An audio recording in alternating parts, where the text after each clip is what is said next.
우리가 오늘 이제 넷째 재앙에 대해서 이제 살펴볼 차례인데, 이제 하나님께서 셋째 재앙까지 주셨음에도 불구하고 바로의 마음은 움직이지 않습니다.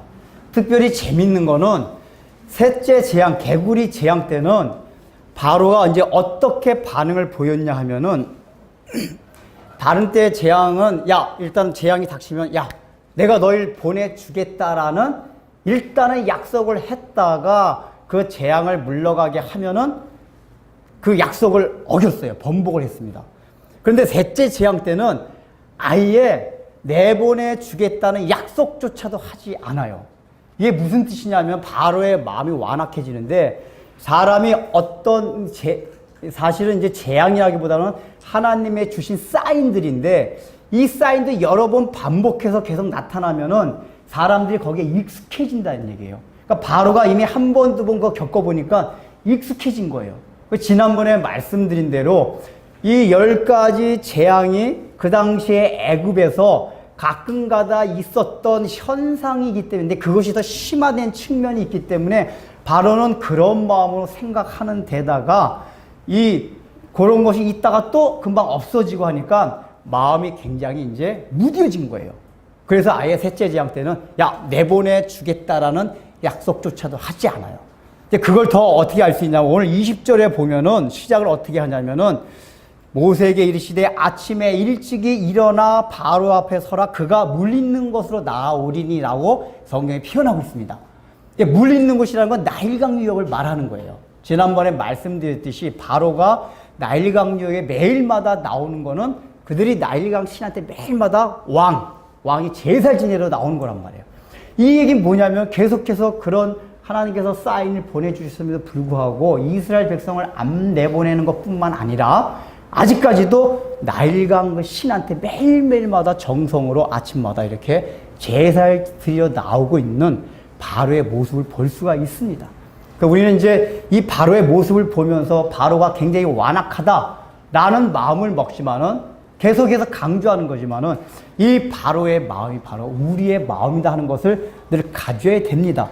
그러면 오늘 이 넷째 재앙, 사실 재앙이라기보다는 하나님의 계시요 사인이라고 그랬죠. 왜냐하면 보세요. 이 셋째 재앙도 재밌는 게, 하나님이 바로가 일단은 너희를 내보내 주겠다라고 약속을 먼저 하지 않았어요. 다른 재앙 때는 약속을 하고 하나님이 그 재앙을 걷어가시고 했는데, 셋째 재앙 때는 바로가 아예 그 약속도 안 하고 그냥 뻗팅겼는데도 하나님이 개구리를 다 걷어가셨어요. 이 얘기가 뭡니까? 제가 첫 번째 시간에 말씀드린 대로 이 10가지 재앙은 재앙 자체가 목적이 아니란 얘기예요. 바로 왕이 그렇게 내보냈다고 말을 안 해줌에도 불구하고 하나님께서 그 개구리를 걷어갔단 말이에요. 사인으로만 보여주시는 거예요. 그리고 궁극적으로는 오늘날 이 성경에 있는 우리들에게 인류의 상태, 하나님을 떠난 우리의 상태, 마음이 어떻다 하는 것을 보여주시기 위해서 이 10가지를 보여주시는 거란 말이에요. 그래서 오늘 이제 네 번째 재앙에서는 바로가 이렇게 갔습니다.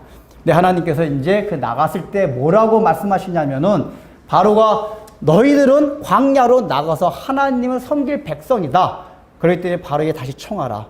그걸 듣지 아니하면은 파리떼가 너의 궁과 너의 신하의 집과 백성의 집과, 그 다음에 한 가지 재밌는 표현은 온 땅이라는 표현이 여기 나옵니다. 땅을 다 파리떼가 들끓게 하리라라고 이제 하나님 말씀을 하십니다. 요거는 이제 조금 더 자세하게 하겠지만은, 이 넷째 재앙에서는 땅에 대한 개념을 하나님 굉장히 강조해요. 나중에도 보면은 고센 땅이라는 곳엔 따로 보내지 아니하겠다는 약속을 해주십니다. 그건 이제 조금 더 다시 살펴보고, 일단은 하여간 애굽의 모든 신하, 너의 집, 백성의 집까지 다 파리떼, 그래서 온 애굽 땅에 보내겠다라고 얘기를 해요. 그래서 하나님께서 그걸 통해서 애굽을 심판하십니다. 그러면 이제 첫 번째, 이 하나님께서 파리떼를 보내셨다 하는 의미가 있습니다. 이제 10가지 재앙 심판이 그 당시에 고대 제국에서 애굽 사람들이 섬겼던 그 우상의 대표적인 걸 꼽아서 하나님이 이제 심판했다고 말씀드렸는데, 이 파리떼를 보냈다는 얘기는 뭐냐면은 이제 굉장히 우스운 거예요. 이제 그 당시에 고대 애굽 사람들은 파리나 새똥구리 같은 그 곤충들이 지저분하잖아요. 파리 같은 막 똥으로 옮겨 다니면서 새똥구리도 맨날 새똥 그 속에서 살아가면서도 자기는 병이 안 걸려요. 그리고 남한테는 병을 전염시켜요. 그래서 아마 고대 사람들이 자기 더러운 곳에 있으면서도 자기는 질병이 안 걸리고 다른 그 개체들한테 질병을 옮긴다는 그런 생각 때문에 그렇게 질병을 안 걸리게 하고 질병을 치유하는 그런 곤충의 하트콕이라는 우상을 만들어서 하트콕 곤충 다 대부분 보면 머리 모양을 곤충을 하고 이게 밑에는 사람 모양으로 하고 그리고 또 캐틀이라는 말똥구리가 새똥구리 그 우상을 만들어가지고 그 섬기고 그랬어요.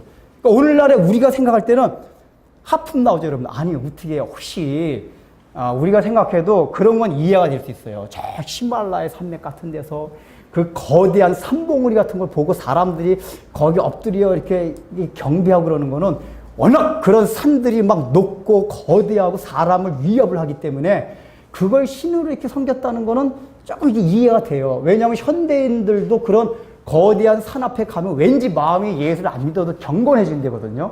그러니까 종교성이 생긴대요. 근데 그런 식으로 하나님을 안 믿고 우상을 믿어도 그런 거대한 뭐 이런 걸 바라보고 우상으로 선정을 했다면은 그럴 수 있다라고 생각을 하는데 지금 이거는 파리. 여기서 이제 파리는 애국에서는 개파리라고 해가지고 우리 식으로 하면 쇠파리입니다. 쇠파리. 그러니까 좀 이렇게 살 가지고 뚫고 막 이 피를 빠는 그런 좀 강한 파리래요. 애국에 있는 파리가. 어쨌든 그 파리나 쇠똥구리 자체가 다 지저분한 것들이에요. 근데 이런 것들을 질병을 치유하는 신으로 우상으로 만들어 놓고 애국 사람들이 섬겼다는 것 자체가 우리가 생각해도 너무 우스워요. 말도 안 되는 소리예요. 그런데 중요한 건 뭐냐? 우리도 그 말도 안 되는 하찮은 그 우상을 섬기면서 우리가 살아가고 있다는 얘기예요.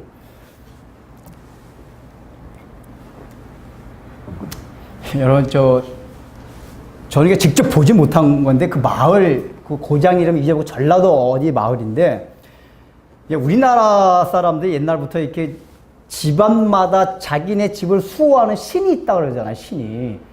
그 집안의 그 신이.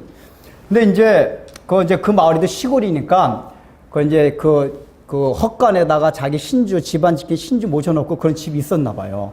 근데 이제 이 아버지가, 이거 이제 어떤 그 할아버지 할머니하고, 그 다음에 자녀하고 손자, 3대가 사는 집안인데, 어느 날 갑자기 손주가 막 불덩어리가 돼서 막 열이 나고 그러더래요. 근데 이제 이 아이를 병원에 데리고 가도 아무 이상이 없대요. 검사 결과적으로는. 근데 애는 열이 나서 막 죽으려고 그러는데. 그래서 막 죽을락 말락 하다 죽진 않고 계속 그러더래요. 그래가지고 이제 이 할머니 할아버지가 무당을 불러다가 구슬했대요. 구슬하니까 이 무당이 막 구슬하다가 용왕님이 노하셨다 그러더래요. 그러니까 이 할아버지 할머니가 막 그 무당이 하는 얘기를 듣고 그 자기 아들, 그러니까 손주 아버지한테 너 일로 와봐. 너 혹시 용봉탕 먹지 않았어? 그러더래요. 그러니까 이 아들이 맞아, 내가 얼마 전에 용봉탕을 먹었는데 용봉탕이 뭐 이렇게 자라랑 닭을 섞어서 한 게 용봉탕이라며요. 원래는 그 용봉탕이라는 게 자라가 아니라 잉어랑 닭이랑 그다음에 약재 넣고 하는 거래요. 이제 왜 용봉탕이라 했냐면 옛날 이제 중국에서는 황하강 그 상륙 쪽에 삼여품이라는 폭포가 있는데 거기 잉어떼가 많았대요. 근데 잉어떼들이 폭포를 거슬러 막 올라가는데 다 못 올라가는데 유난히 큰 잉어 하나가 그 폭포를 거슬러 올라가서 용이 됐다는 전설 따라 삼천리가 있대요. 그래서 이제 그 잉어가 용이 됐다 그래서 그때부터 등용문, 뭐 이렇게 거슬러 올라가면 우리가 입신 출세하면 등용문 그렇게 해가지고 표현을 했고, 잉어가 일종의 이제 용을 상징하는 그 중국에서 그렇게 됐대요. 그래서 이제 잉어랑 닭은 이제 봉황을 상징하고 해서 이제 그게 용봉탕. 그런데 우리나라에서는 근데 뭐 잉어가 아니라 그 자라를 넣는데요, 자라를. 근데 제가 그때 얘기 듣기로는 자라는 용봉탕을 먹었대요. 그러니까 용왕님이 놓아줘. 근데 재밌는 게 그 집에 헛간에다 모셔놓은 신이 그 용왕신이었대요. 그게 재밌는 게 있고. 그 집 대대로 절대로 용봉탕을 먹으면 안 되는 집이었대요. 내가 그 어렸을 때부터 그 아들한테 교육을 시켰대요. 너 용봉탕 절대로 먹으면 안 된다. 우리 집을 지켜주는 신인데 그거 먹으면 안 된다. 근데 이 친구가 이제 막 친구들하고 몰려다니면서 술 마시고 그러다가 잠깐 깜빡하고 용봉탕을 먹은 거래요. 그러니까 이제 할아버지가 우리 용왕님이 그러니까 용봉탕의 그쪽 신이 용왕님인가 봐요. 용왕님이 노하셔가지고 우리 애 손주가 이렇게 그냥 불똥해갖고 팍 저기 하더래요. 그래가지고 그때부터 그 광에 있는 그 신주단지 그 집안 지키는 신 지신 하여 그 신 앞에 가가지고 맨날 할아버지가 빌고 막 하는 거예요. 왜 빕니까? 아유, 노하겠으니까 제발 그 노염을 풀어달라고. 근데 여러분 이게 이 아셔야 될 게 뭐냐면은 무당들도 여러분 구슬 해가지고 이게 질병을 치유하는 경우가 있어요. 근데 무당이 구슬 해가지고 병 낫게 하는 그런 경우 어떤 거냐면은 귀신을 달래주는 거예요. 쉽게 말하면. 그러니까 그들이 생각하는 질병을 걸리게 했다는 그 귀신을 빌어서 달래주는 거예요. 이제 우리 신약 성경에 보면 예수님이 귀신들을 쫓아내요. 근데 예수님이 쫓아내는 방법은 뭐죠? 귀신을 달래는 게 아니라 귀신을 그냥 제압을 해요. 제압을 해가지고 그거를 꽉 눌러가지고 쫓아내는데 이 무당이 굿해서 귀신 내쫓는데 그 병 고치고 하는 것들과 이렇게 달래주는 거예요. 달래주는 거예요. 이런 식으로 고쳐준단 말이에요. 그러니까 이 할머니 아버지가 그렇게 하는 거예요. 근데 여러분 지금 애굽에서 이 곤충신, 하트콕이라는 신을 만든 게 그런 의미예요. 그러니까 그 애굽의 고대 사람들이 파리가 자기들이 그 더러운 파리가 어떻게 신이에요. 근데 그게 더러운데 다니면서 질병은 자기는 안 걸리고 옮겨 다니니까 야, 저거 신비한 능력이 있다 하면서 그 신을 섬겼다는 얘기는 뭐냐면은 쉽게 말하면 달래는 거예요. 파리 신이요, 하트콕 신이요, 하트콕 신이요. 근데 그걸 제압하는 게 아니라 달래주는 거란 말이에요. 그러니까 지금 이 넷째 재앙에서 애굽 사람들이 섬겼던 건 뭐냐면 가장 하찮은 존재인데도 인간이 그걸 의지해가지고 그걸 달래주는, 그래서 자기 행복을 특별히 질병적으로 안녕을 추구하는 이게 바로 하트콕 신이었단 말이에요. 근데 지금 이 할아버지 할머니가 그런 마음이 똑같아요. 그러니까 아무것도 아니라면 사람들이 다 알아요. 그럼에도 불구하고 그걸 달래는 거예요, 막 용왕신한테. 그래도 안 나더래요. 아무리 달래줘도. 근데 이제 이 아버지가 어렸을 때 시골 주일학교를 다닌 적이 있대요. 근데 주일학교 다니면서 오다 가다 선생님이 무슨 얘기하는 걸 들었냐 하면은 우상에 대한 거. 그 시골이다 보니까 그게 어촌 시골이었대거든요. 그 아직 이름이 기억이 안 나는데 어느 고장인지 전라도 쪽이라. 근데 그 어촌에 워낙 그런 게 많으니까 그 이제 주일학교 선생님 목사님이 설교할 때 우상을 섬기면 안 된다 막 이런 설교를 들었나 봐요. 예수 믿는 사람. 그러니까 자기 아들 때 교회에서 볼 때 이렇게 우상이란 말이에요. 그래가지고 갑자기 하나님을 막 찾게 됐대요. 하나님, 저게 우상인데 혹시 우리 집에 막 그런 게 있어서 그런 거 아닙니까? 해가지고 목사님을 교회에 찾아갔대요. 찾아가서 그 자초지종 얘기하니까 목사님한테 기도하자. 기도를 하고서 이제 우상을 하나님 앞에서 체포하게 달라는 그 기도를 하고 나서 그 청년, 그 아버지한테 갔대요. 가가지고 그거 다 때려 부숴라. 그리고 이 아버지가 와가지고 그 광에 모셔놓은 신주단지, 용왕님 신주단지를 몽둥이를 다 부숴버렸대요. 엄마가, 할머니가 없을 때, 자기 부모님 없을 때. 자기 부모님이 저녁 때 들어와 보니까, 나 일하고 들어와 보니까 이게 이제 빌로 가보니까 이게 다 부서져 있는 거예요. 난리가 난 거예요, 막. 누구냐, 이거. 너지, 막 해가지고. 근데 중요한 거는, 여기 다 부숴가지고, 그 할머니가 노발대발 하고 있는데, 그 엄마가 쫓아왔대요. 여보, 아예 열이 다 없어졌어. 거짓말 같죠, 여러분들, 이게. 이거 실화예요, 실화. 여보, 그 열이 다 사라졌어. 그러더래요. 그러니까 이 아버지가, 그렇구나. 이건 하나님의 능력으로 하는 거. 용왕신한테 빌어서 되는 게 아니라 하나님의 능력으로 그걸 저기 하는 거구나. 그래가지고 이 아버지가 그 가족도 다 전도해가지고 집안이 다 예수 믿게 됐대요. 근데 지금 이 사람들도 현대에 살고 있지만 무슨 마음이냐면은 이 사람들은 그 사는 배경이 어촌이에요, 어촌. 어촌 사람들이 특별히 그 용왕신을 많이 믿는데요. 왜냐면 불안하거든요. 그 바다, 특히 통통된 큰 배도 아니고 통통배 타고 나가면은 그 풍랑을 만날까봐 늘 그 집에 있는 사람들이 불안하대요. 그걸 바다에 이렇게 찾는 거예요. 그래서 하여간 그걸 달래줘가지고라도 그걸 믿고 싶은 게 인간의 마음들이에요. 오늘날 우리들 봐요. 우리들도 뭐 말하면은, 오늘 참 일진 더럽네, 일진 사납네. 그런 얘기를 하지 않아요? 우리들도? 그리고 뭐 저기 하면은 징크스가 있대, 징크스.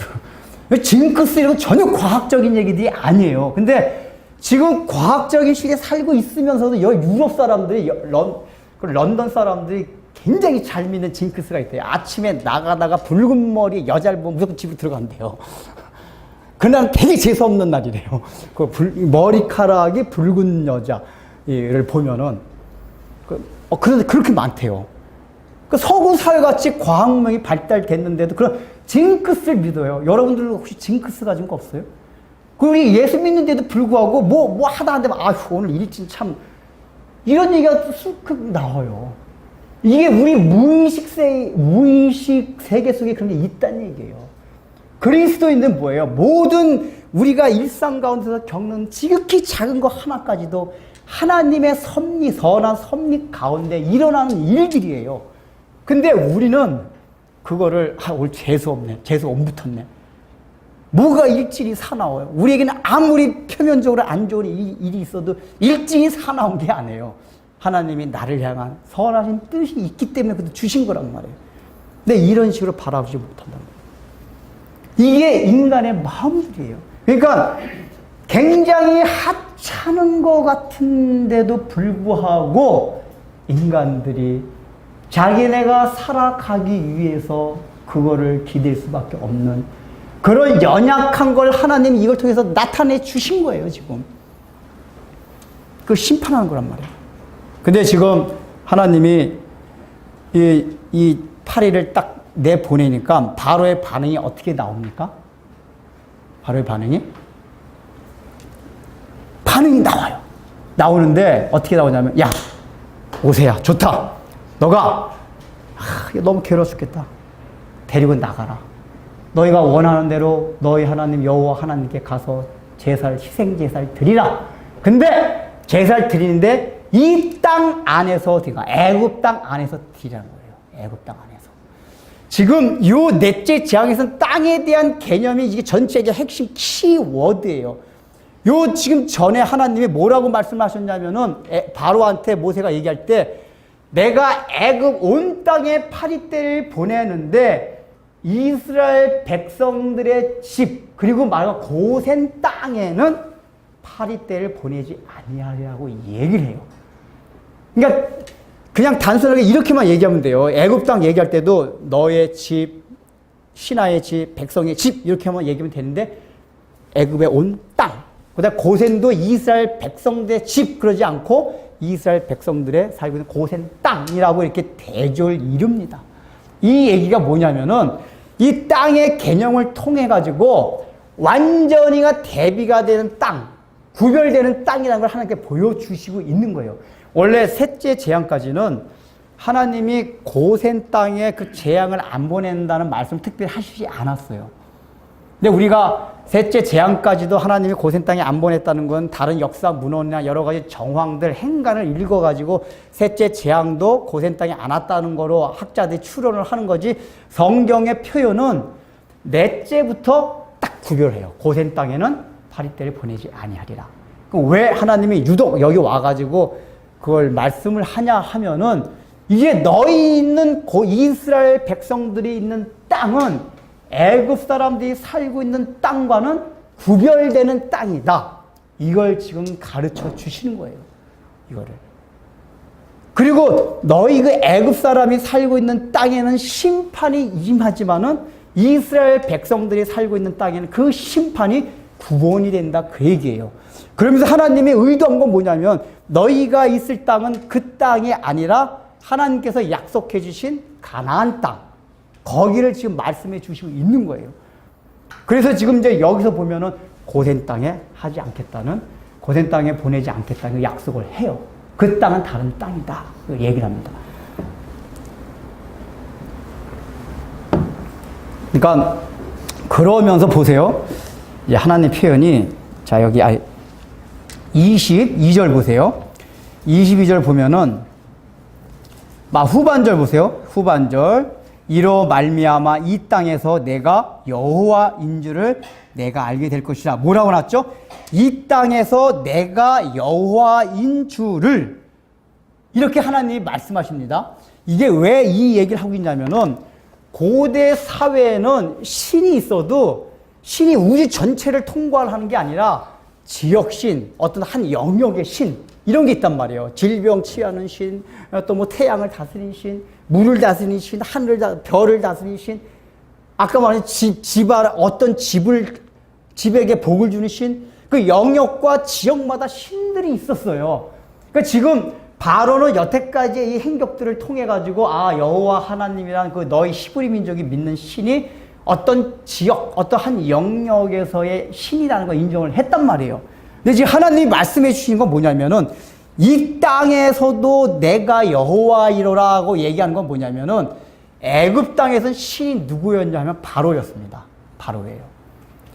바로가 태양신의 아들이었어요. 태양신 아들.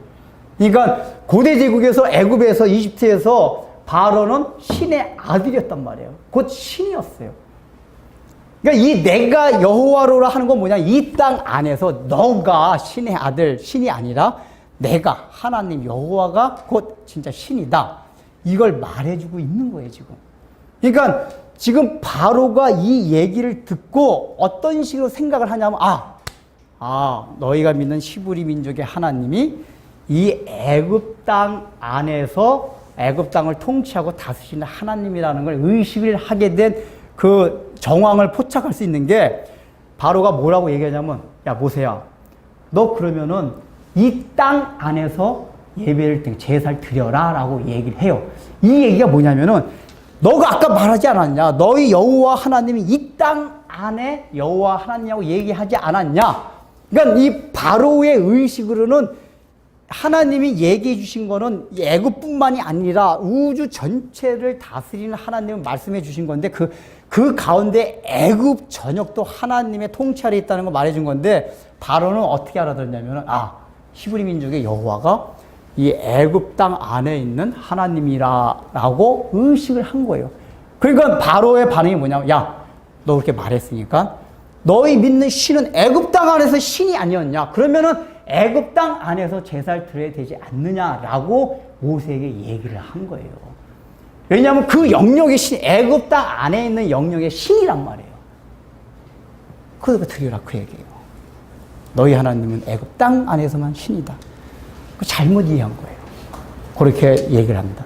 그러니까 바로는 아직까지도 하나님이 어떤 분이라는 의식이 확실치가 않은 거예요. 여러분들이 이해가 안 되지만 고대 제국에는 충분히 가능한 거예요. 왜냐? 그 고대 제국이 계속 살아온 게 지역신, 어떤 영역신, 이런 것만 계속 들어왔기 때문에 애굽 전체를 다스린다고 하는 신만 해도 사실 대단한 거란 말이에요. 그러니까 야, 그 여호와 하나님은 애굽 땅 안에 묶여있는 신이니까 유 안에서 예배를, 제사를 드려라 라고 얘기를 해요. 그때 모세가 뭐라고 얘기합니까? 아닙니다, 왕이시여. 우리는 하나님께서 명령하신 대로 사흘길 광야를 사흘길 나가가지고 하나님 앞에 희생제사를 드려야 됩니다 라고 거절을 합니다. 그러면서 이유를 뭐라고 말하냐면은, 만약에 여기 안에서 제 희생제사를 드리게 되면은 애굽 사람들이 난리가 날 것입니다 라고 얘기를 해요. 근데 왜 그러냐면은, 그 당시에 애굽 사람들은 소나 양과 같은 걸 신으로 섬겼어요. 그러니까 이 소나 양을 희생제사로 잡는 거에 대해서 혐오했단 말이에요. 그래서 요셉한테도 보면은 목축업은 가증이 여기는 직업이, 애굽 사람들이 가증이 여기는 직업이라고 요셉이 얘기를 하잖아요. 그러니까 고대 애굽 제국에서는 목축업자를 그렇게 한 거는 그들이 양과 소를 아무렇게나 대하고 그걸 막 죽이고 이러는 거를 굉장히 나쁘게 봤단 말이에요. 그래서 실제 역사적으로도 보면은 주전 5세기 때 유대인들이 애굽 땅 영역에서 그 희생제사가 소나 양 잡아서 희생제사에 몰살당한 적이 있대요. 그 페르시아 제국이 하고 이집트하고 전쟁을 할 때 페르시아 제국 군대들이 한번 어떤 경우가 있었냐면은 그 맨 앞에다가 양과 소들, 그러니까 애굽 사람들이 신과 같이 숭상하는 동물 앞에다 딱 하고서 앞에 전진을 했대요. 그러니까 애굽 사람들이 활을 쏴야 되는데 그 동물들이 죽을까봐 쏘지 못한 거래요. 그래서 페르시아가 이긴 적이 있대요. 그러니까 애굽 사람들이 그만큼 그거에 대한 숭상이 컸단 말이에요. 그러니까 만약에 이스라엘 백성도 양과 소를 잡아서 희생제사를 드리면은 이스라엘 백성이 죽을 수 있단 말이에요. 모세가 그 얘기를 하는 거예요. 그러니까 요 얘기를 하니까 바로가 뭐라 그러죠? 그래? 아, 그러면은 너희가 죽으면 안 되지. 그러면은 너희가 차라리 나가긴 나가는데 너무 멀리 나가지 말고 가까운 곳에서 제사를 드리라고 얘기를 합니다. 모세는 그것도 거부해요. 그러면 바로의 마음 뭐죠? 바로의 이 말하는 이 말 의식 속에 뭐가 있는 거냐면은 여호와 하나님이 제사를 드리는 거는 땅이라는 공간 안에 갇혀 있는 하나님이라는 의식이 그 안에 있는 거예요. 거기서만 하나님이 활동하고 거기서만 하나님이 역사한다 그 얘기예요. 그러니까 너희가 신앙생활하는 거 좋다 그 얘기예요. 근데 우리 식으로 말하면 뭐냐? 야, 너 신앙생활하는 거 좋다. 예배 드리는 거 좋다. 근데 뭐예요? 예배당 안에서만 신앙생활 하라는 거야. 예배당 안에서만. 예배 드리는 거 좋다. 주일날. 근데 너 나머지 일주일, 그러니까 하나님이 너희가 있는 영역은 요 예배 드리는 예배당 영역 안에서 있는 거니까 거기 안에서 잘 드려라. 그 안에서 헌금 잘 내고 11조 하고 열심히 봉사하고 예배 잘 드려라. 그리고 나머지 영역에서는 하나님의 영역이 아니다 그 얘기예요. 이거는 예배에 대한 굉장히 중요한 그런 의식을 가르쳐주고 있어요. 우리가 예배를 생각할 때 요 어떤 영역 안에 갇혀서 하나님을 섬기려고 하는 것들이 있어요. 그러면 안 된다는 얘기예요.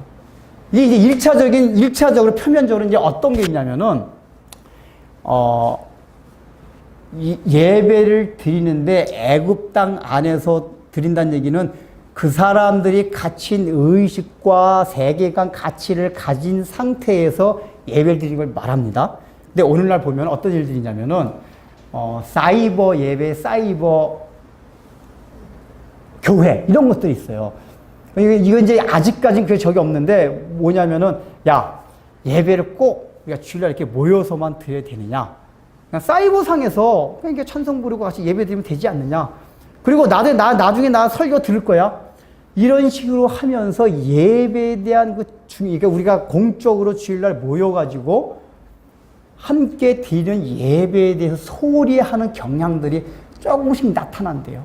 그 사람들이 어쩌다 볼일에서 주일 예배 빼놓고는 나중에 인터넷 이렇게 요즘은 이제 인터넷에서 예배 시간까지 다 촬영을 해니까 그거 이제 소파에 앉아가지고 막 누워서도 누워서도 막 하고서 하고 설교 듣고 그거를 이제 설교 들은 것 같이 생각을 하는 거예요. 예배를 드린 것 같이 생각하는 거예요.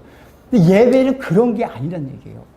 우리가 편한 대로 우리가 그런 세상적인 편리한 그런 의식을 가지고 드린 예배가 아니라 예배라는 거는 우리가 함께 모여가지고 함께 교제하고 함께 찬양을 하는 그래서 신앙생활이라는 건 개인적으로 이루어지는 것이 아니라 이렇게 공동체적으로 이루어지는 거란 말이에요. 그래서 제가 여러분들 지난번에 말씀드렸듯이 예배 드릴 때 찬양할 때부터 열심히 하라고 했잖아요. 왜요? 설교 듣는 게 예배가 다 아니에요. 설교도 예배의 한 요소일 뿐이지 찬양, 기도, 우리가 교제하는, 밥 먹으면서 교제하는 거, 하다못해 성도들이 함께 노는 것도 예배의 한 부분들이에요. 근데 우리는 그걸 잠깐 분리를 시켜요. 이게 이분법적인 사고로. 그리스도 안에서 하나님의 은혜와 사랑 안에서 행하는 것도 다, 사실 다 예배예요. 근데 그걸 딱 분리시켜 놓고 나는 설교만 들어야겠다. 그래가지고 어떤 교회는 인터넷으로 이런 촬영을 하다가 그걸 없앴대요. 그냥 사람들이 이걸 촬영을 하니까 이렇게 빠지게 되면 설교 나 지난주에 못 들은다고 이게 듣는데요. 인터넷을 통해서. 그러면서 이렇게 실제로 우리가 모여서 드리는 예배를 잠깐 소홀히 하는 경향이 나타나더라고요. 그 교회에서. 그 목사님 결단해가지고 그 인터넷 그러니까 이 설교 촬영하지 마라. 이렇게 해서 없앴대요. 여러분들 같은 그런 분들 없죠. 그냥 못 들었으니까, 예배 참석 안 하고 있으니까, 그냥 설교만 딱 들어야겠다. 그 예배가 아니란 말이에요. 그러니까 이게 뭐냐면은, 사람들이 편리한 대로 예배를 드리려고 하고 있다, 그게요. 표면적으로. 그런 예배에 대해서 경계하는 거예요. 아무 마음에 중무시하는 거예요. 근데 더 중요한 건 뭐냐? 이 안속으로 들어가가지고 이 땅 안에서 예배 드린다는 거는 애굽 사람들이 갖고 있던 그 땅 안의 가치와 의식을 가진 상태에서 예배 드리는 걸 말해요. 그러니까 바로가 얘기를 하는 거야. 야, 좋아. 너 예수 믿어라. 교회 나가라. 교회 가서 11조도 헌금도 해라. 근데 너가 살아가는 거는 세상의 가치와 이 땅 안의 가치를 가지고 살아가라. 그 얘기예요. 그래도 된다는 얘기예요. 바로가 우리에게 요구하는 것이, 사단이 우리에게 요구하는 게 그거예요. 우리는 거기 그래. 내가 주일날 가서 예배 드렸는데 하면서 세상적인 가치와 의식 구조는 그대로 이 땅 안에 있는 걸 가지고 그대로 살아간단 말이에요. 근데 우리는 이게 이제 경계해야 될 게 뭐냐면은 내가 주일날 예배 드렸다는 것으로 인해 가지고 내가 이 땅을 살아가면서 세상적인 가치와 의식을 갖는 거를 크게 나쁘게 생각 안 해요. 왜냐? 내가 주일날 할 일을 다 했으니까. 내가 애굽 땅 안에서 예배 드렸는데, 하나님 앞에 제사를 드렸는데, 라고 생각을 한단 말이에요. 근데 하나님이 원하셨던 거 뭐냐? 애굽 땅 안에서 예배 드리는 게 아니라 광야길을 3일 나가서 광야에서 예배를 드리라고 했어요. 왜 그런지 아세요? 아예 이스라엘 백성들로 하여금 애굽에 대한 생각을 원천적으로 하지 못하게 하시려고 그런 거예요. 그러니까 애굽 땅 안에서 제사를 드리게 되면 언제든지 애굽 사람이 방에만 놓으면은 제사를 안 드릴 수 있는 죄성들이 우리에게 있단 말이에요. 하나님 그걸 저기 한 거예요. 근데 지금 이제 이 바로는 그거 가지고 유혹을 한 거예요. 모세가 거절합니다. 오늘날도 그 우리가 거절할 수가 있어야 됩니다. 여러분들이 단순하게 예배드리고 신앙생활 하는 것이 그냥 표면적으로 이게 다가 아니라 정말 우리의 가치와 의식 자체가 이 땅이 아닌 광야에 나가서 드리는 그 예배적인 삶이 있어야 한다는 겁니다. 그러니까 제가 누누이 강조하는 거지만 우리가 예수를 믿는다는 건 뭐냐면 어떤 한 행동, 윤리적 행동을 고치냐 마느냐 그거 이상으로 중요한 게 뭐냐. 우리의 의식과 가치관들이 세상 땅 안에 있는 가치와 의식을 벗어나는 것들이에요. 근데 우리는 그걸 안 벗어나려고 해요. 우리 예수 믿는 사람도 똑같이 이걸 다 해요. 하면서도 예배 드리는 것으로 자족을 한단 말이에요. 자, 그러면서 뭐라고 나옵니까? 모세가 그렇게 대답을 하니까 너무 멀리는 가지 말고 광야로 나가도 3일길까지는 나가지 말고 가까운 데서 예배를 드리라고 얘기를 합니다. 그러니까 바로가 조금 양보를 했어요. 조금. 그래, 좋아. 너가 이 애굽 땅 안에서 드리는 게 그러냐? 그래, 좋아. 하나님이 얘기를 했으면 광야길은 나가라. 근데 3일길이 아니라 조금만 나가서 예배 드리라고 해요. 이 얘기가 뭡니까? 그래, 좋아. 너 수요 예배까지 참석해. 조금 더 양보를 하는 거, 우리가. 수요 예배까지 참석해. 조금 조금 광야로 나가요. 광야로 나간다는 얘기는 힘든 고난의 여정을 성경에서 광야라고 그래요. 그러니까 우리가 희생해야 되고 힘든 거, 이게 다 광야 생활입니다. 근데 광야에서 예배 드리라고 한 건 뭐냐면은 하나님 앞에 예배 드리는 삶에는 반드시 광야에서 삶이 있어야 한다는 얘기예요. 즉 하나님께 진정으로 드린 예배 자체가 우리의 희생과 손해를 감수해야 된다는 얘기예요. 근데 우리는 그걸 감수하려고 하지 않고 내가 편한 대로만 신앙생활 하려고 한단 말이에요. 그러니까 오늘날 우리 성도들이 어떻습니까? 우리 어릴 때만 해도 성도들이 굉장히 헌신도가 높았어요. 우리 청년 때만 해도 그렇습니다. 우리는 우리 청년 때는 보면은 좀 열심히 있는 청년들은 자기 개인적인 삶이 없었어요. 그러니까 주일날만 교회 나간 게 매일 교회 갔어요, 매일. 직장만 끝나면은. 근데 그걸 즐거운 마음으로 해요. 저도 청년 때 개인적인 삶이라는 게 없었거든요. 그냥 일 끝나면 교회 가서 뭐 하고. 근데 우리 청년들, 그 전에 청년을 만나고 얘기해보면은, 야, 그때 너무 좋았다. 그런 얘기들 해요. 그러니까 요즘 이렇게 봉사하고 이런 거 아무것도 아니에요. 여러분들 꼭 그렇게 하라는 얘기가 아니라, 그러니까 그만큼 그전 시대일수록 그런 헌신도가 굉장히 높았어요. 근데 요즘은 굉장히 그런 거에 대해서 거부감이 많아요. 거부감. 그전에는 이렇게 식당 봉사를 해도 이런 식으로 싸우는 게 아니에요. 집사님들이 당번 돌아가면서 새벽같이 나와 토요일 날 시장 가다가 딱 이렇게 마무리해놓고 주일날 한 6시쯤 나가서 딱 만들어놓고 그런 식으로 봉사들 했어요. 그게 일반적이었어요. 요즘 교회에서는 그런 거 안 하려고 그래요. 왜냐? 이 시대가 이제 그렇게 잠깐만 돼가는 거예요. 이게 우리가 나빠지기보다는 시대의 흐름이 그래요, 흐름이. 그만큼 뭐냐? 우리의 신앙생활 자체가 편한 데 익숙해진 거예요. 광야에 나가서 안 하려고 그래요. 그러니까 조금 더 양보해가지고, 아, 좋아. 광야에 조금만 나가라. 그럼 어떻게? 내가 하나님 위해서 요만큼 했다. 나는 11조까지는 하잖아. 그래, 조금 봉사는 하잖아. 아, 그리고 내가 하나님의 말씀에서 뭔가 이렇게 하려고 노력은 하잖아.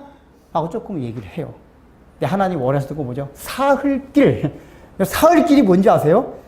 예수님이 십자가에서 죽은 게 3일이에요, 3일. 사흘길이라는 거는 고난을 말, 고난. 죽는 과정을 사흘길이라고 그래요. 나중에 이삭이 이걸 메고 간 건 사흘이에요. 그러니까 뭐냐면 죽으러 가는 길이야, 죽으러 가는 길. 이 얘기가 뭐냐면은 하나님 앞에 진정으로 예배드리한 삶을 위해서는 자기 자아가 죽는 과정에 있어야 된다는 얘기예요. 우리 그거 하기 너무 싫어해요, 사실은. 지난 수요일날 성경 공부 때 얘기했지만 우리가 개혁주의를 표방하는 교회입니다. 근데 가장 경계해야 될 게 뭐냐면은 개혁주의 교회가 안 좋은 점이 말씀들은 잘 알아요. 하도 많이 들어가지고. 아, 저 교회 성경 잘못 가르친다. 근데 말씀대로 사는 거는 똑같아요. 우리가 더 이기적이고 손해 안 보려고 하고 더 세상적인 가치를 살려고 한다면은 이렇게 개혁주의를 표방해서 성경을 올바로 가르치는 게 의미가 없어요. 예. 더 말씀대로 살려고 해야 된단 말이에요. 그러니까 우리는 그거 굉장히 조심해야 돼요. 그러니까 뭐냐면은 그 왜 그래요? 그러니까 인간의 본성 자체가 자기를 깎고 부인하고 희생하고 헌신하고 이런 거 너무 싫어요. 우리는 다. 그거 싫어요. 근데 우리는 그 과정이 있어야 돼요. 그래야지 온전한 예배까지 이룰 수 있다는 겁니다. 조그만 광야에 나가가지고 그냥 드려라. 거기에 모세가 만약에 응해가지고 예배 드릴 수도 있어요. 그랬으면은 나중에 이스라엘 백성들이 불평하고 불만할 때는 다시 애굽으로 돌아갔을 거예요. 애굽에 돌아오지 못하다가 완전히 가야 된단 말이에요. 여러분들이 과연 그런 마음을 갖고 있습니까? 과연 신앙생활을 하는 데 있어서 완전히 세상적인 가치를 다 떠나서 광야에서 3일길을 걸어가가지고 하나님 앞에 제사 드릴 수 있는, 예배 드릴 수 있는 그런 마음으로 살아갑니까? 그래서 하나님이 여기 20절에 처음에 뭐라 그랬습니까? 이 백성들은 그들이 나를 섬길 것이니라. 이걸 계속 강조합니다. 재앙 때마다. 왜 그렇죠? 이스라엘 백성들로 하여금 출애굽의 목적이 노예에서 해방되는 게 목적이 아니란 얘기예요. 그러니까 지금 이스라엘 백성들 어떻게 생각하고 있냐면은, 야, 이제 모세가 와가지고 우리가 아브람과 이삭과 야곱의 하나님이 우리를 노예 가운데서 구출해 주신다. 그것만 생각하고 있단 말이에요. 근데 하나님이 원하시는 건 뭐냐면 내가 너희들을 노예 가운데서 구출해 내는 거는 광야에 나가서 나를 섬기게 하기 위해서 노예 가운데 구출해낸다. 그걸 말씀해 주기 위해서 계속 이 얘기를 해줘요. 그들이 나를 광야에서 섬길 것이니라. 왜 그렇죠? 이스라엘 백성들이 실제로 나중에 광야 가서 보면 그런 마음들이 나타나요. 야, 차라리 애굽에 있을 때가 좋았는데. 이 얘기가 뭐죠? 광야 생활이 힘들단 말이에요. 그리고 자기네들이 생각했던 그게 아니었어요. 자기네가 생각할 때는 출애굽만 하면은 너무 행복하고 좋을 줄 알았는데, 아, 이게 신앙생활이 그게 아니네. 광야네. 애굽보다 더 힘든. 애굽은 노예로만 있을 뿐이지 먹는 건 잘 먹었어요. 수박도 먹고 후추도 먹고 성경에 수박, 후추 막 마늘. 근데 광야로 나서 그것도 못 먹는단 말이에요. 이게 뭐죠? 신앙생활 하면서 우리가 겪어야 할 그런 과정들, 고난들이 있어요. 근데 우리가 그건 감수 안 하고 예수 믿고 나면 좋을 것만 생각하면은 뭐가 나냐면 나중에 반드시 세상을 그리워하게 됐다 그래요. 야, 이게 예수 믿는 게 뭐냐? 아무것도 아니구나. 이런 마음이 들 수가 있어요. 그래서 하나님은 지금 광야길을 3일 나가서 드리라고 합니다. 이게 왜 파리 때 심판과 연관이 됐느냐? 지금 하나님이 아까 파리 때 심판이 뭐라 그랬죠? 인간이 아무것도 아닌 하찮은 것들을 의지하는 마음들이 다 갖고 있었어요. 그래요. 근데 우리가 만약에 이런 예배적인 삶을 드리지 못하게 되면은 애굽 사람들이 믿었던 파리를 믿었던 것과 같이 가장 핫하는 데서 인간적인 약점이 드러나가지고 하나님을 의지 안 하고 그런 것들을 의지하면서 살아갈 수 있다 그 얘기예요. 이게 이런 예배적인 삶을 드리지 않는 사람들이 이거를 안 하게 되면 파리 때의 재앙을 만든다 그 얘기입니다. 여러분들 혹시나 이렇게 살아가면서 그런 내가 살아가면서 하루하루가 오늘 이렇게 오늘 운수 일진 이게 하루하루가 하나님의 섭리 같지가 않고 그런 식으로 의식이 든 적이 없어요. 만약에 그렇다면 우리의 마음들이 뭐냐면은 일주일 하루하루를 하나님의 영역 안에서 예배드리는 삶을 살지 못한 거예요. 그 섭리를 깨닫지 못했기 때문에 그렇단 말이에요. 내가 오늘 재수 없어서 그렇다. 우리에게 재수 없는 날은 없습니다. 재수 있는 날도 없고 하나님의 섭리 가운데서 다 유익한 날들이에요. 예수님 말씀하셨잖아요. 천새 한 마리가 떨어지는 것도 하나님의 허락이 없으면 떨어지지 아니한다 그랬어요. 근데 내가 재수 없어. 이번 직장 발령부서 왜 이렇게 나냐. 다 이런 식으로 해요. 왜 그래요 그게? 그 파리신을 왜 섬깁니까? 그게 우리가 광야길을 3일간 나가서 예배 드리지 못해서 그런 거예요.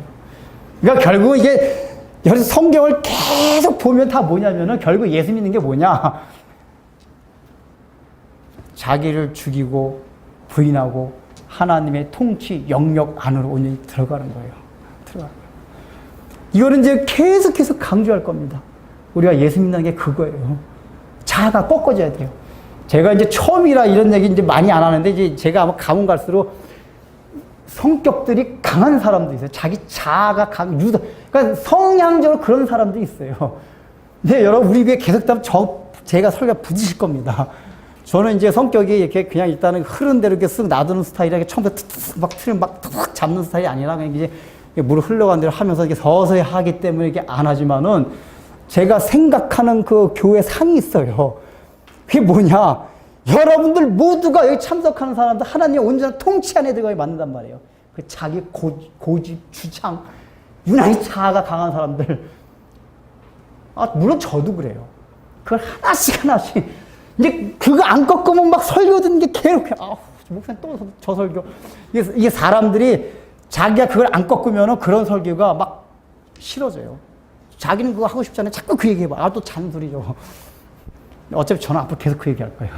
여러분, 자아 꺾지 않으면 자기 주장 늘 지나치게 강하고 자아돼. 그러니까 부부 안에서도 그렇잖아요. 이거 다 해야 돼, 이게. 이게 사흘 길을 걸어가서 하나님께 예배 드리는 삶이에요. 그래, 가치가, 그리고 세상 가치들, 얼마나 세상 가치, 막 세상 가치를 다 보면서 예수 믿는 거를 다 그냥 애굽 땅 안에서 이 세상의 가치를 가지고 예수 믿으려고 하는 거 그냥. 애들, 자녀 교육시키는 거, 돈 버는 거, 뭐, 다. 여러분, 돈도 열심히 벌고 공부도 열심히 하고 다 해야 돼요. 근데 그게 우리는 세상 사람들과는 다른 목표와 목적을 가지고 해야 돼요. 왜 공부를 하고 왜 돈을 열심히 법니까? 세상적인 똑같은 가치를 가지고 하면 안 된다는 얘기예요. 근데 그런 걸 버리려고 하지 않는다면은 하나님 말씀에 지금 우리가 바로의 유혹에 따라가는 거예요. 그래서 여러분들이 바로가 여러분들에게 그렇게 유혹을 할 때 아닙니다.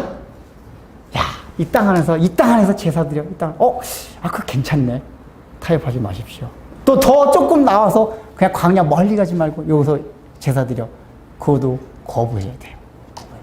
그리고 나서 우리는 사흘길을 가서 광야에서 예배드리는 있습니다. 제가 이제 이런 설교 준비하면서 답답한 게, 우리 초신자들은, 뭐 저런 거 하네. 무슨, 이 땅에서 가치를 다 버리고, 세계관을 더 버리고. 근데 처음부터 말씀드렸는데 예수 믿는다는 거는 그런 이 땅에 있는 것들 다 버려나가는 거예요.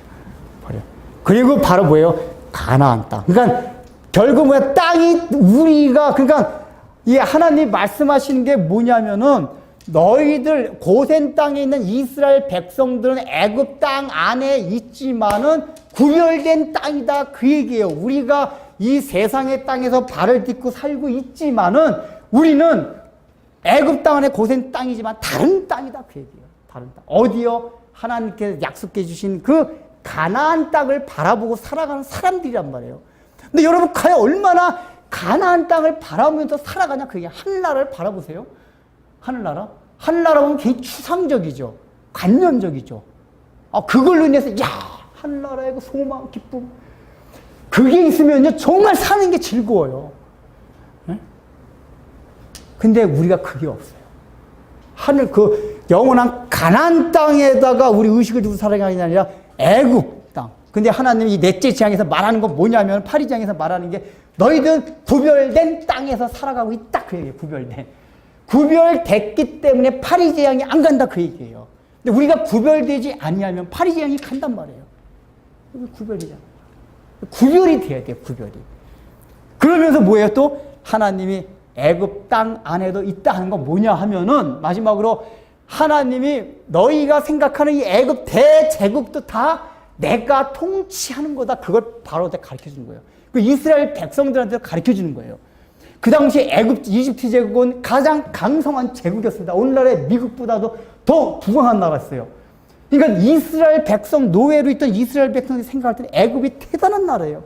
우리가 막 1950년, 60년대 그때 미국이 대단한 나라였잖아요. 지금도 대단한 나라긴 하지만은 미국만 가면은 막 유토피아가 이루어져 갖고 그런 거와 같이 히브리 민족들한테는 애굽에 대한 그런 의식이 있었어요. 저 대단한 이 애굽 제국. 근데 하나님 뭐라고 말씀했나? 내가 이 애굽 제국의 하나님이다 그 얘기예요. 이 얘기는 뭐냐면은 애굽 제국도 내가 다스린다 그 얘기예요. 바로가 다스리는 게 아니라 내가 다스린다. 이 얘기가 뭐냐? 여러분들 뉴스를 보시면서 오바마, 시진핑, 박근혜 대통령이 왔다 갔다 하면서 막 회의를 하고 뭐 하다 보면 야 저런 정치 지도자로 해서 이 세계가 움직여지고 아니에요. 웃기는 소리 마세요. 하나님의 통치 아래서 그들이 움직여진 것 뿐이에요, 사실은. 근데 우리 예수 믿는 사람들 그런 거 딱 보면은, 야, 저들이 다 하는구나.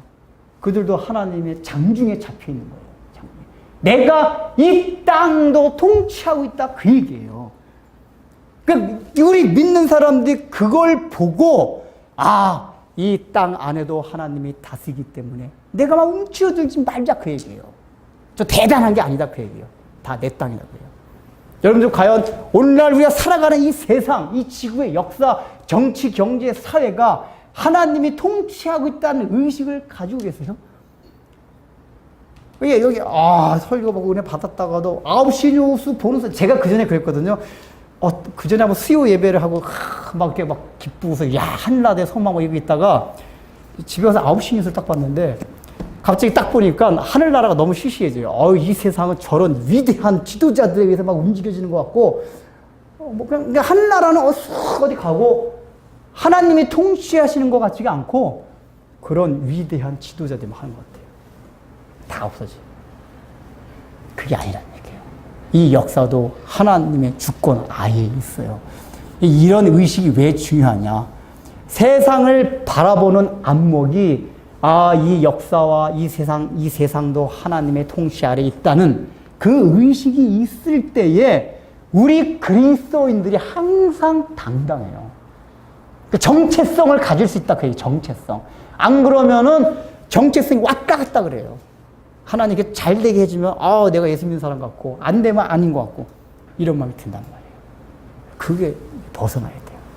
우리는 애굽 땅 안에 고센 땅에 있지만은 재앙이 닥치지 않는 구별된 땅에 살아가고 있습니다.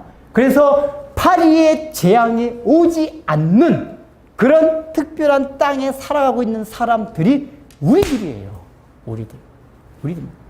그 사실을 믿으세요. 기도하겠습니다.